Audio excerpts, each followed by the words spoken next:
I would like to introduce Susan Seats, who will talk about the importance of honoring our loved ones while they are still living.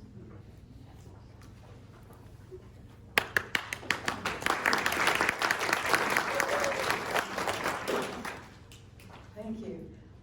Caregiving has got to be the hardest thing I ever did in my life, and also the most rewarding. Let me tell you about my dad.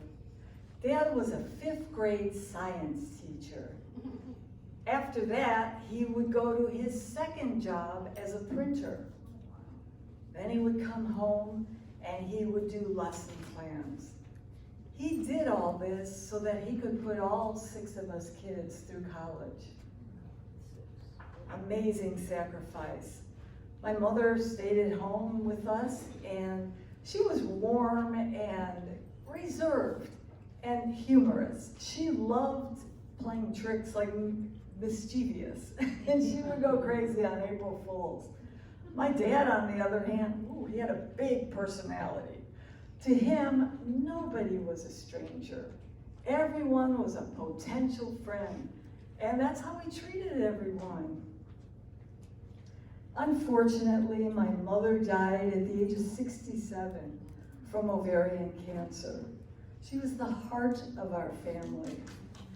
We were a close family, and we moved Dad to Arizona to be near my 2 brothers and I. Got Dad a nice church there, found him one, and I got him a job working as a teacher in the library on the Native American reservation. I was working for hospice at the time as a PR person. I think things I learned there really helped me down the line become a better caregiver. Things were going okay. Dad went to space camp, and he took 6 of the Indian kids to space camp, and years later his health started to decline. He got neuropathy, late onset diabetes, 2 types of cancer, heart condition. It was hard to see someone like that declining. You know, he was spiraling into a bit of depression. It's hard when you're a family member. I'm so connected and influenced by him. It's easy to go down that tunnel with him. But I thought, I've got to be the other voice, not his, that's saying, feeling like useless and a burden. And I had to remind him, bring light to his life and bring some joy. I decided to have a type of living memorial, a celebration of his life. I thought, why the heck do we wait till people die to tell them what they mean to us? A bunch of my friends said they'd love to come, and family members, and I had them on a hospice outreach program. They loved the idea. We'll bring poetry and songs and music. All right. I just had to convince Dad, who said, what? I'm not dying. I go, come on, Dad, you've always been a pioneer. You fought for civil rights and low-income housing. You can be a pioneer now. Maybe other people will love the event and say, why don't I do this for my loved ones? Wow, we had Dad on a chair that was more like a throne. It was an armchair, and he had to fight back those tears as he heard tender stories. He had no idea of the impact he had on people. As time went on, I was working full-time. I had to go part-time. I'd say to Dad, how was your doctor's appointment? He goes, I don't remember what the doctor said, and I'm overwhelmed. And so I thought, I have got to start going to doctor's appointments with him. My brothers had demanding jobs and families, but I was on my own, so I could do that. It took up more and more time, and he wanted to do social things in the evening. He had to give up his driving. I just grabbed him, took him to my friends' places. I thought, I'm gonna have him alongside my life too.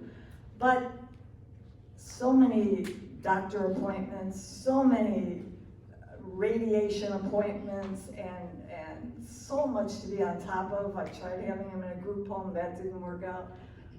I was feeling like, wow, after a couple of years of doing this, my life's kind of on hold.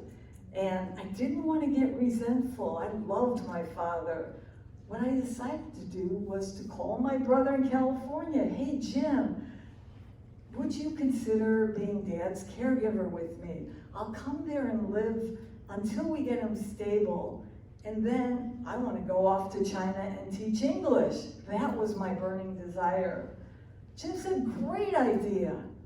He found us a place in Leisure Village. Some of you may know that. And it was wonderful because we started to strategize. How do you bring joy and meaning into Dad's life?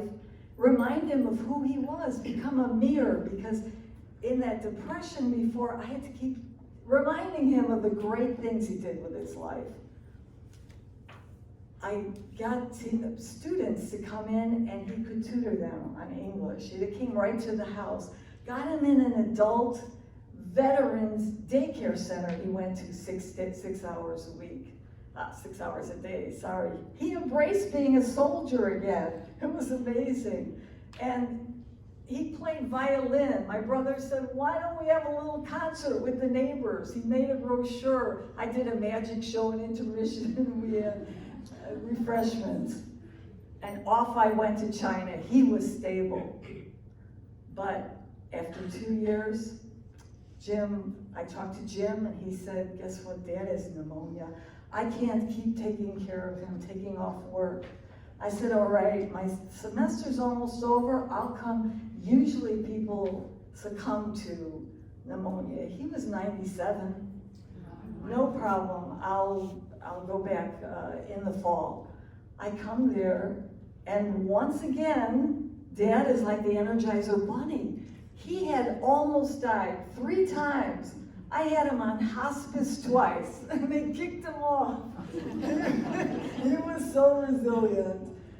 And yeah, so he did get, not better, but more intensive care was needed from me. I couldn't go back and leave him. I had to get over my fear of needles because I had to give him now 6 shots of insulin a day and test his blood. So I said, oh, did I hurt him? I had to help him with showers. And again, he had 10 different doctors, had to take him to so many appointments. But I thought, what can I do to infuse more meaning here? I heard about Camarillo Hospice having a storytelling volunteer program. A guy would come every week, listen to Dad's stories, record them on a CD, and give them to all of us kids. I can't tell you what a treasure that is, to be able to hear his voice and stories that I had never heard before. I went to his room one day and I saw all the stories he had written in a big binder. I said, my gosh, Dad, why don't we turn this into a book? You pick your top 20 stories. And there we go. And there's his book. And we got 100 copies of this. He sent it to all his friends and family. I want to give you a little piece of my legacy. I also gave him a bell. My room was not right next to his. And anytime he needed some help with the bathroom or whatever, ring, ring, I said, Dad, after you die, I just want you to know that I'm keeping this bell, and anytime I need help from the other side, you're gonna help me. Well, then he died at the age of 90. He was unconscious, and all my brothers and my sister were there. We sang to him. We gave him thoughts of gratitude and shared our stories. And when he died, all of us grieved in our own way. I felt sad, but also I felt a sense of peace, and it was time to get on with my life. I feel like there's been so many rewards, though. I feel like a more compassionate, more patient person. I feel like it's gonna make my aging different, and I'm gonna write stories of my life so I can look at it instead of thinking I'm all my illness like he did at one point, I'm gonna be able to see that. Yeah, it's just such an amazing, rewarding, there's so many more memorable moments I'd love to share with you, but you get the idea. It's so important to embrace our loved ones' legacy.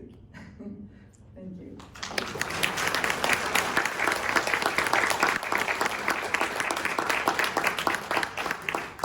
Thank you, Susan, for introducing us to your father and your relationship with him.